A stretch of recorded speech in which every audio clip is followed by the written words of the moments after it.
È stato inaugurato un nuovo servizio a disposizione della cittadinanza di San Donà di Piave. Vediamo di che cosa si tratta nel servizio di Mauro Zanutto.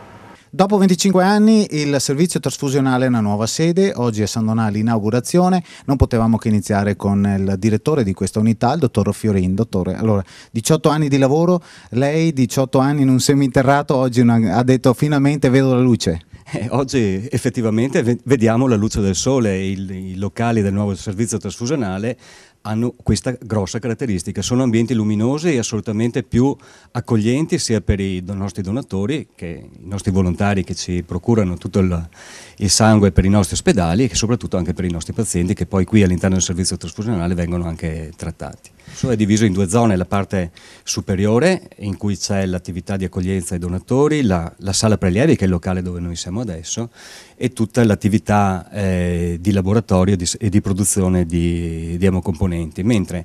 la parte inferiore, il piano sotto, ha soprattutto locali di servizio, quindi abbiamo ampi magazzini, il centro di congelamento unico per tutta l'USL del plasma che poi sarà destinato all'industria di lavorazione,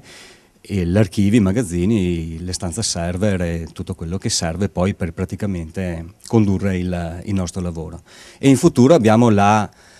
prospettiva di acquisire anche altri circa 200 metri quadri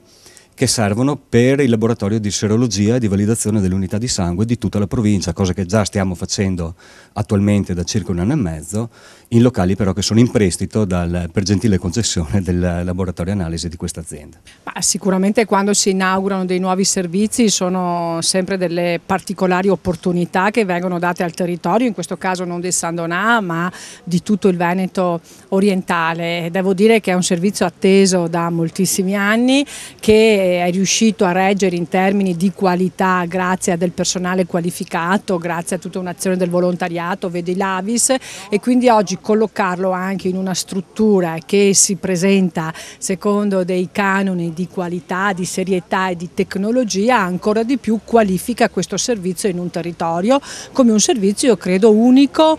proprio nel tipo di prestazioni che va ad erogare, e quindi questo permette anche alla stessa azienda, al stesso territorio di investire perché possa ancora di più aprirsi ad altri obiettivi rispetto alla regione e rispetto anche ad altri progetti che mi pare che questa regione abbia in corso per presentare i servizi che eroga fuori anche dal territorio veneto.